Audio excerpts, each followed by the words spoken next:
Hey there, viewers, and welcome back to the Self-Made Auto Channel. Working on a Chevrolet, naturally. That's a Trax. I think it's what it is, or an Encore, one or the other. Came in, bunch of codes for fuel tank pressure sensor, evap vent circuit, yada yada. Visual inspection, found the Mises got back here by the right rear wheel, chewed up the harness. I want to use this as an opportunity, well, to piss people off. So that's what we're going to do. I'm going to show you an alternative to the one method that we showed you, or a few other methods that we've showed you of wire repair. Rule number one, you want to piss people off on the internet, make all of your connections next to each other. Do not stagger them. That'll get people going crazy. You're being spiteful, Mr. O. You're being spiteful. All right, we won't be a jerk. Let's just stagger them slightly. We'll just go a little bit, huh? What do you think about that? Who's a nice guy? We do have our brand new pair of snap-ons. So this is our old stripper. This is the new stripper, because these ones go down to 24 gauge, and I think these ones only went to 20. These only go to 20, these go down to 24. Huh? What a little scam they're running. Just wanted to show you that, but whoops, didn't mean to bump you there, fella. We're gonna use our Knipex strippers. Stick it in, give it a squeeze. I think all these circuits should be dead. This is a circuit going to the tank. Stick it in, give it a squeeze. All right. Looks to be somewhere in the neighborhood of 20 to 22 gauge wire. Right. Once you get those bad boys stripped back, give them a little twist. And we're going to use your classic barrel connector, non-insulated barrel connector. Now it's going to be the most common OEM type connection you'll find on your vehicle. We're going to grab our little crimpers. We're going to use our non-insulated portions. That's the kind with the little dinger on it, okay? Bring them up there. Give them a squeeze. Make a face. Give them a tug. Give it a squeeze and a tug. The move every young man knows. Slide that baby right on that one. Come down again with the classic. Get her lined up nice. The squeeze and a tug. And we'll do this right here. This is a very standard style connection. Let's see.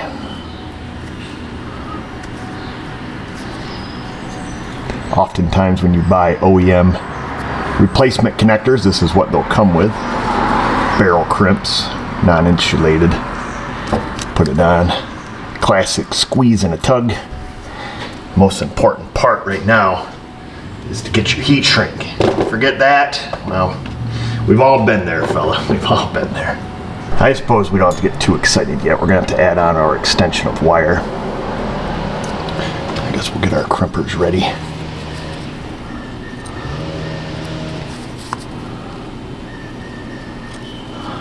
Get it out here far enough that this guy can see. It's in all the way. There's that. Give it a squeeze and a tug. Same thing with this one here. Get that bad boy lined up. Hang on to it with one hand. Insert it with the other. Classic squeeze and a tug. You guys are starting to see the pattern at this point, right? Twist this one up. Bring it over. Ready? Let's say it together. Squeeze. And then what? Give it a little tug. Now, we can slip it on. Slip on your protective sleeve. 3-to-1 shrink. Ooh, Chevy Thunder! 3-to-1 shrink ratio with adhesive. All right. Get that on. We'll start with this one right here. And to keep into the pissing people off part, we will intentionally use an open flame. really triggers people. Don't know why. I don't know if they know why, but it does. So we keep doing it.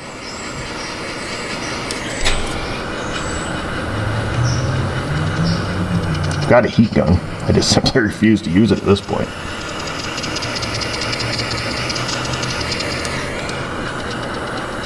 They tell me, the experts in the comment section do, that this destroys the wire using an open flame. So there we are. We'll let that baby cool down, and we'll do the same thing over and over again. Some of the products used in today's video are brought to you by, I don't know how to say that. It's the 3-to-1. I think this is 3/16 the size here. I've got multiple sizes in this. This is 1/8 inch 3-to-1 ratio heat shrink. Your Remington Industrial 20 gauge wires from Illinois. And your Hesse Knicker barrel crimps, straight from the Amazon. Same company that makes our crimpers. Not the snap-on crimpers, but our automatic crimpity crimps that you can buy in a kit that I'm not using, because I wanted to use my my snappies, because I just got them yesterday. I'm excited about it. So you can get this. It's got all the jaws. Oh, we even got the barrel crimpers loaded up in there right now. But anyway, I'll put links to it in case anybody's wondering. In the meantime, let's keep on keeping on. Those babies are all cooled. All the stuff oozed out. If you're buying heat shrink, it's got to have the adhesive in it. Make sure you're getting some marine grade heat shrink. And always use an open flame. Some people ask, and I suppose this is a legitimate question, is we'll have a situation, you know, similar. This is a little rough. This one's turning green. But let's say we have a situation like this. Mouse just ate the insulation. What do? Many people have asked, you know, whether it be on the Facebook or on the YouTubes here, if I could just wipe that wire down with liquid electrical tape, because they oftentimes see me run across this situation and I cut it out. Obviously this one is not a great example because it's green, but if it was just that, I would still cut that out. Cut it out. You know, Uncle Joey style. I think Uncle Joey did the cut it out. Maybe it's Uncle Jesse. I think it was Uncle Joey. I don't know. Fill in the blank. If you know, you know. I don't have to give the show reference. But I had the Olsen twins in it. Where were we? We were talking whether or not if you could just pile that up with liquid electrical tape. And my answer to that question is, I don't know. I don't have any real experience with that stuff. So I wouldn't. That's just me. That's your classic blue with white. Where are we on? We're on the classic red with orange. Red with orange. Orange. Now they say it. Now it's the, hey, hit me the orange. So I don't know, maybe you folks in the comment section. Any reason we can't do that? I don't think so. Maybe you folks in the comment section could answer that question. For the folks that have that question, can you just smear that with liquid electrical tape and be okay with it? In my heart, I'm gonna say no. I wouldn't. I've got a little more faith in the heat shrink or a product that we know. A crimp and seal connector, a barrel connector, the classic solder and seal, not solder and seal connector, but solder and, you know, heat shrink. You know, I'd pick one of those wire repair methods over anything, over liquid electrical tape for sure.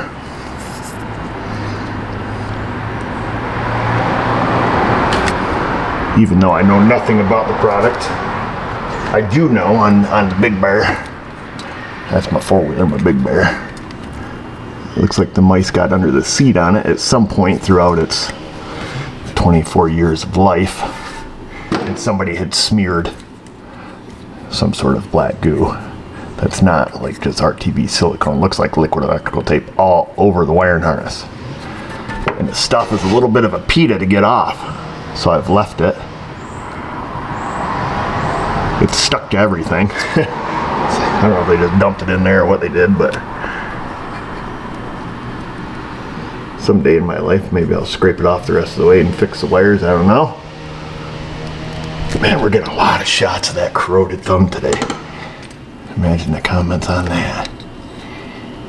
You got nail fungus. I think that's what they say to me. They tell me I got fungus. Actually, I have psoriatic arthritis. And not only does it affect your distal joints and your phalanges, but it makes your fingernails all funky too.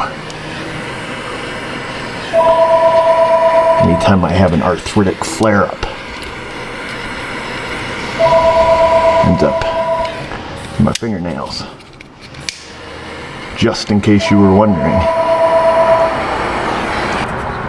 The other thing I think we need to talk about is strippers. What's your favorite stripper? Wow. I'm not doing good here. And people are like, why didn't you wear your glasses? I don't know, because they're annoying, that's why. And I only need them on occasions. Oh, guide me in. There we go. We're going to talk about strippers. I'm going to show you my favorite pair. My new favorite pair. I often change what's my favorite. But I gotta say, it's these little guys. I am not a fan of automatic strippers at all. I think they're annoying and stupid. These are fantastic. These have worked good for me on wires down to the itty bitties, like we're dealing with right now. And they work good like right up to 12 gauge, 10 gauge wires. They work fantastic. You can set the depth. They always cut it clean.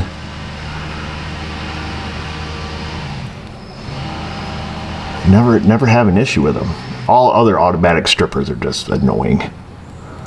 I usually don't use them. I've got drawers full of them. People always send me automatic. You gotta try these. You gotta use these ones. These are my favorites. I use them. It's like they half peel the wire. They're finicky. They're fiddly. The Kniepex.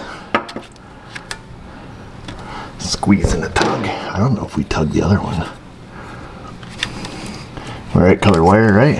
It looks like we're blue with white on that end. We're blue with white on this end. Looks like a different color, blue and white. I don't know. At least I'm not colorblind, I guess. I got that going for me. That would be annoying in this business.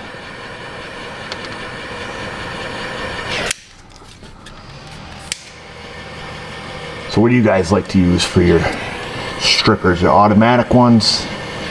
The old manuals? They heat it up with a torch and pull the insulation off? What's your method? Bite it between your teeth and tug? All kinds of ways to strip a wire. Sometimes folks will mention too when we use our crimp and seal connectors. Not a fan, you know. They say, not a fan. That's great. Everybody's entitled to their opinion. I personally think they're excellent. Of course, we made that video about why they don't work and what the pitfalls are. And it's usually operator error. People say that when they use crimp and seal connectors, I should heat shrink it and then tape it over top of the crimp and seal connector. Let me guess, you wear pants and suspenders. We'll bust out the classic mini roll. Take your tape, wrap it around a 10 mil. Has to be a 10 mil. Anything other than a 10 mil, I'm not so sure it'll work. In case you don't know that classic move, or you haven't been watching us long enough to know it, now you do. There's somebody right now saying, son of a, why didn't I think of that? Well, the first time I saw it, old son, I said the same thing. WTF. Something so simple. So useful.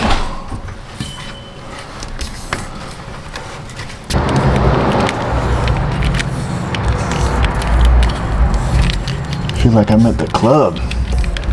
Makes me want to bust out a hula hoop, some glow sticks, and some ecstasy. What? Oh, cut that part out. there's your finished product, folks. Back up in.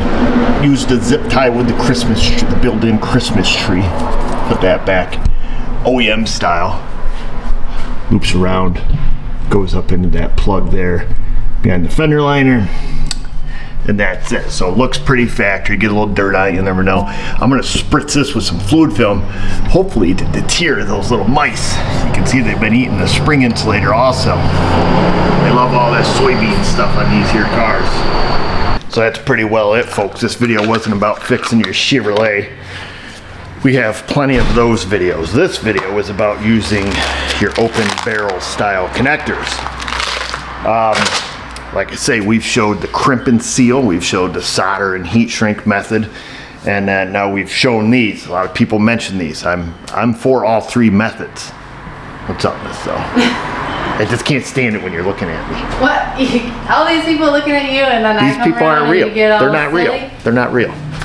Huh? What's up? Do you need me? It's Mrs. O. You're welcome. At any rate, we were talking about these. And it's kind of you love them or you hate them. I like them. I like the crimp and seal connectors too. You guys know it. The only ones I hate are the ones that have the cold solder in it. Those are extremely failure prone and will come back and haunt you in your lifetime. So we don't use those. Those are the only ones I won't promote, or insulated non-heat shrink style butt connectors or wire nuts or twist and tape. We're not going to promote any method that allows water intrusion in there. If you don't like these things, you think these are the worst things ever, a mechanical crimping style connector, I would suggest selling your car, because it's littered full of them. Thousands of them, thousands and thousands of them. Every single connector on your car has a mechanical style crimp connection on it. Anytime there's a splice in the car, they have a mechanical style crimp. Rarely, almost never will you find a soldered connection in a vehicle. I've seen it on some older Asian cars. I've seen some splices. I've seen it on some really old domestic stuff too. Some multiple wire splice, junctions. But it's pretty rare and pretty far and few between. Almost, I would say, the majority of your connections on your car are all crimp style. Every single eyelet and every single connector. So if you don't like it, get rid of your car. That's what I would tell you. Anyhow, after you get rid of your car and you get back from getting rid of it, go in the comment section. Leave a question, a comment, a concern. Find us on our socials, the Insta, the Facebook. We're dropping some proprietary videos on the Facebook. Just so you know, if you're not on there and you want to see some other SMA content. But just remember, viewers, if I can do it, you can do it. Thanks for watching.